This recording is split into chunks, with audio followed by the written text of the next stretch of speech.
Hey everybody, it's Matt again, and I thought I'd make yet another video, and so going to continue with Brian Wilson's solo albums. And so yesterday I did Brian Wilson, the self-titled first solo album that he put out in 1988. Well, we had to wait a whole 7 years before his second solo album came out in 1995, and it was just an album of covers of his old songs, so it didn't sound very promising, but it's I Just Wasn't Made for These Times, which of course is a song on Pet Sounds album, and oddly enough, not featured on this album. And so this was released August 15th of 1995. Got to number 59 in England, did not chart at all in America. There's the cover of the album, which is a so-so okay cover. There's back of the album, very intense looking Brian Wilson, and it's a gatefold, so you get a bunch of pictures of Brian, some information about the songs and who plays on them, and then just some album notes here on the other side of the gatefold.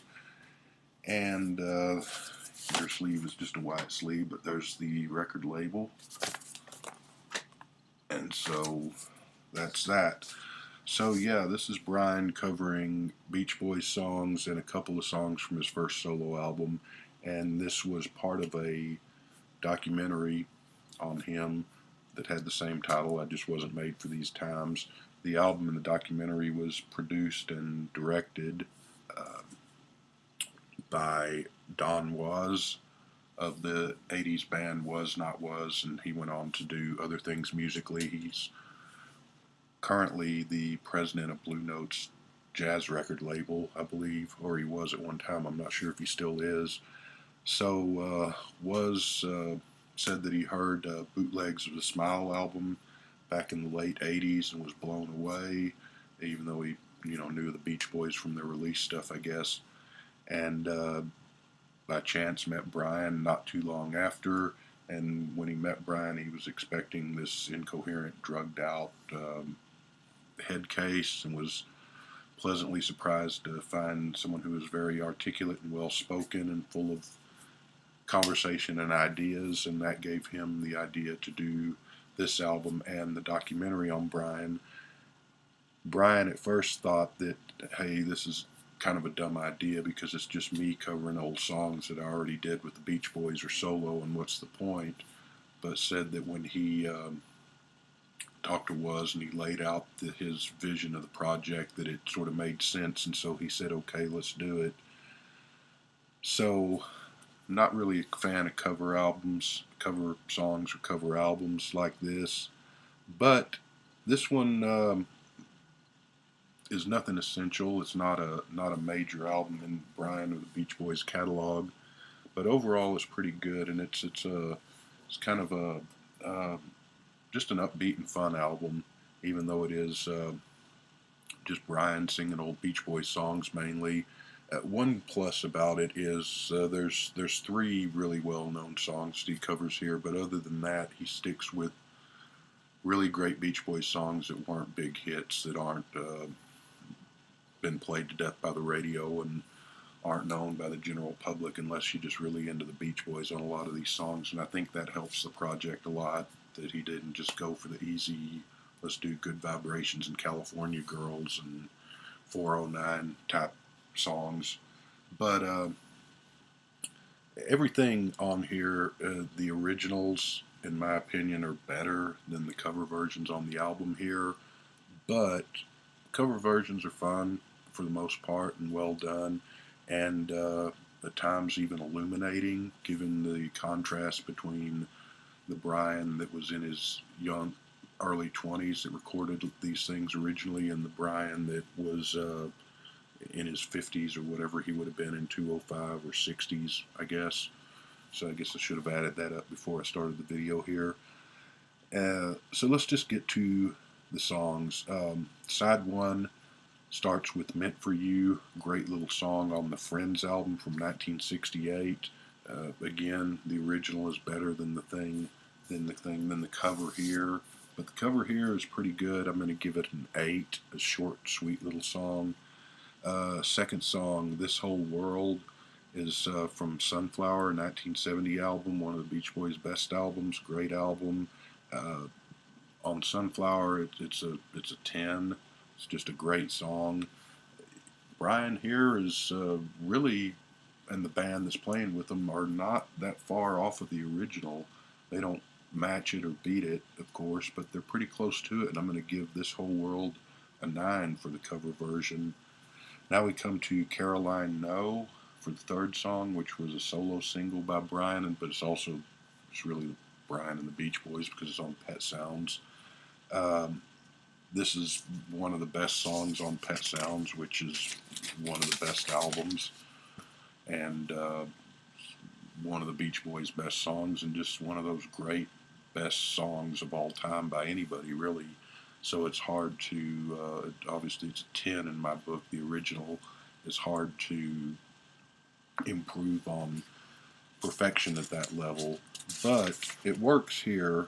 The cover version works because it's sort of touching that it's coming from a perspective of a much older Brian, sort of looking at the Pet Sounds is the guy singing the song is this stuff just happened and he's dealing with it now. This is from the perspective of someone much older, looking back on their life through the decades. It's bittersweet. Brian's voice is older too. Obviously, he can't hit those beautiful ringing notes anymore that he could when he was 24 or however old he was when he made Pet Sounds.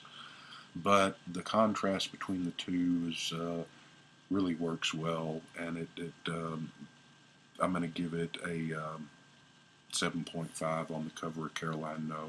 And again, of course, the original gets a 10 in my book because it's one of the best songs ever. Go to the fourth song on side one, which is Let the Wind Blow. This was on the Wild Honey album, also a great album, worth picking up if you haven't heard it. Um, I did note that Brian's voice couldn't hit some of the notes he hit on the original Caroline No, and that shows up throughout the album. But generally speaking, he's in really good voice in this album from 205. So he doesn't sound like he did when he was 20, of course, but he still sounds pretty strong and pretty good vocally throughout this album. But Let the Wind Blow, another song that I would probably rate a 10 off the Wild Honey. The cover version here is good, pretty solid. I'm going to give it a 7.5. Love and Mercy is the fifth song on side one, which was the one of the singles from his Brian Wilson solo album from 1988. The version here is a little more sedate than the original. I would rate the original a 10. This one's just okay. Kind of, I know why they'd want to include this on here. It makes sense because it was his most recent solo album, and they would want to cover his Beach Boys stuff and his solo, burgeoning at that time, solo career. But the cover of Love and Mercy here doesn't really add anything to the original, and it's doesn't really add anything to much of anything, so I'm going to give it a 5.6. It's pleasant, but there's not much to it. Side one ends with Do It Again, a Beach Boys single that was a hit back in 1968, I believe, 69, 68, I think it was 68. Spirit Enough cover. His two daughters, Carney and Wendy, sing along with him on it. Of course, it's not as good as the original, but it's pretty upbeat. It's not a bad version. I'm going to give it a 6. And maybe the best thing his daughters ever did, because I remember in the 90s when they had that Wilson Phillips, that horrid group that was all over the radio and MTV for a while there. The 90s was just a terrible time for music. But anyway, so we go on to side two, and another one of the big major hits the Beach Boys has covered, and that'd be Warmth of the Sun, which came out originally in 1964 on the Shutdown Volume 2 album. One of my, might be my favorite Beach Boys song. There's 3 Beach Boys songs that I never can decide which one's my favorite, but it's in the running with those other 2, and just one of the best songs ever made. And the version here just doesn't capture the magic of the 1964 version, and no way it really could, and it can't compete. It's okay, but it's Probably should have just left the original alone. I'm just going to give that one a 5. Second song on side 2 is Wonderful, which was on the Smiley Smile album from 1967, was also supposed to be on the Smile album, which of course didn't come out for decades later. Brian's age and vocal limitations kind of get in the way here a little bit, but it's still a pretty beautiful song. I'm going to give the cover version a 7.5, whereas the original I'd give a 10, the Beach Boys version there. Still I Dream of It is a 1976 demo that was meant for an album that was going to be called Adult Child, which ended up getting abandoned and never made. The song, I don't know, I think the Beach Boys did record it, and it ended up on a box set that was released in the 2000s, or the 90s or the 2000s. I can't remember which, the 30 years of hits or whatever the thing was called. But here we get the demo from 1976. This is when Brian was kind of really lost in the depression and the drugs and all sorts of problems. And so you get him singing in this croaky voice over just stabs at the piano. It sounds horrible, his voice does. But it's a beautiful, sad little song, and it's actually a really good song that you can see. I've never heard the finished version, if in fact there is a finished version. I don't know if it's the demos on the Beach Boys box set too, or if there's a finished version. But you can tell there's a lot of potential in this song. The worn out croaky voice sort of lends to the sadness of the song, so I'm going to give it a 6 on that. The fourth song on side 2 is Melt Away, which was also a song on the Brian Wilson 1988 solo album. Beautiful song. I gave that a 10 on the version on the Brian Wilson album. Here it's I was going to give it an 8 because it's a pretty good version, pretty solid version, not as good as the original, but at the end of it, this cheesy saxophone comes in, which knocks half a point off, so I'm going to give it a 7.5. And the album concludes with Till I Die, which was on the Surf's Up album from 1971. Another great album that should have got a lot more notice and mention than it ever did.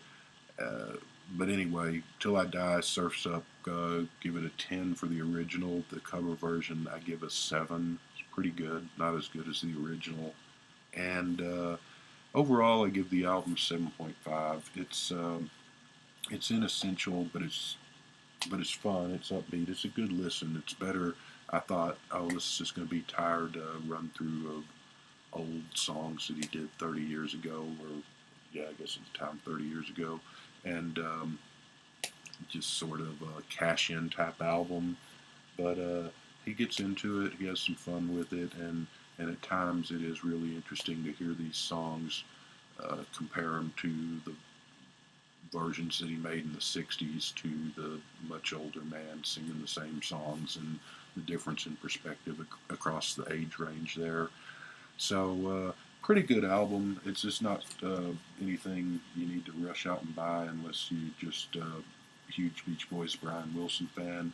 But if you buy it, I think you'll enjoy it more than you probably thought you would. So 7.5, and we'll be back with the next Brian Wilson album or the next George Harrison album, depending on what kind of mood I'm in. And we'll see you later.